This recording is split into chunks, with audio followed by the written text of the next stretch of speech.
Josh Robbins, The Athletic. Yeah, hey, Steve, good evening. Will you have Farouk tonight? Yes. And what limitations do you face in terms of minutes and fatigue, all that?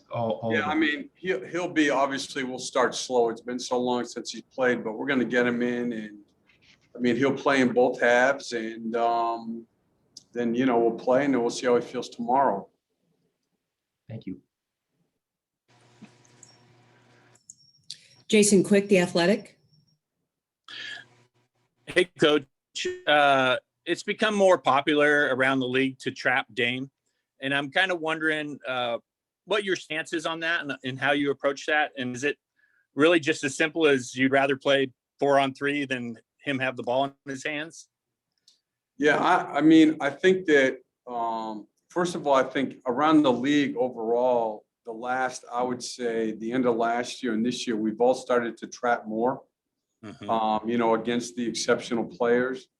And, like for him, it's happened to him so often throughout his career. He's very comfortable against it. So my take on it is you have to be ready to do it, and you have to mix it up. I just think if he knows the coverage, he's just so good, and they're so well prepared that, they're going to get good shots. And yet, obviously, there's got to be times when you just get the ball out of his hands. So it's, to me, like with any of the great ones, you can't just have one way to guard them. And so you'll kind of fluctuate throughout the course of a game? Yeah, for sure. You can do it different ways, right? I mean, you can just do it out of timeout. You can do it off play calls. But I think as much as possible, and he's one of the more difficult guys to do it with because he'll pass the ball so willingly, and they have a lot of skill on the floor. I just think you've got to have more than one way to do it. Yeah. Thanks. Dan Savage, OrlandoMagic.com.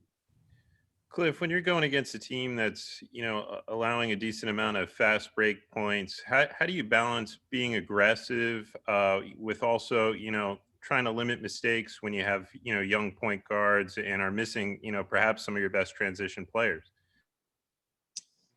Yeah, I mean, that's, tempo is obviously where everything starts, and our league is the pace of play this year, I believe, is even much quicker than last year. It's one of the things that's changed drastically over the years. I mean, I had a conversation yesterday with Dylan Murphy, who does all of our analytics, and we were talking about the old Phoenix teams, Mike D'Antoni. They would be playing at the slowest pace in our league right now. That's how much our league has changed. And, one of our problems is that, as you guys know, we started the year playing much quicker. It helped us at the end of last year. And yet our overall efficiency when we play fast is really poor. So, it doesn't mean you get away from it. You need easy baskets. So, we'll continue to do it, but there's a fine line between, getting easy baskets and giving possessions away, and that's kind of where we're at right now. Christos Saltis, Sport DNA. Hello, Coach. In the last couple of games, you face a gifted scorer like Zach LaVine. Tonight, you will gonna face Dame Lillard. Will gonna be the same or a little different the approach on that matchup for you? Yeah, I mean, we try to be aggressive with Zach also, and he found other ways to score. You know what? I mean, one of the biggest things, and it's really hurting all phases of our game right now, is our turnovers. Our turnovers are impacting our transition defense, which isn't nearly what it needs to be. We're giving up a lot of points off turnovers, something that we've never had a problem with before. And it's leading to easy baskets at the other end of the floor. So as much as anything tonight, we need to be low turnover. We've got to start doing the things so that we're not beating ourselves. Paul Casanova, Belly Up Sports. Yeah, hi, Coach. Who do you have as your starting five tonight? And is there any word on MCW at all? Yeah, so we're going to start the same guys we started the other night. It'll be Cole, Dwayne, James, Gary, and Vooch. And then MCW is feeling better. You know, these last couple of days has been very positive. He was able to participate yesterday, and you know, he did a lot today. So, you know, he can't play tonight, but he is definitely making strides again. Dan Savage, OrlandoMagic.com. Cliff, it's been 3 games, I believe, since Chuma's return. What have you seen from him, you know, since he's come back from injury, and how, you know, what kind of progress are you seeing out of him?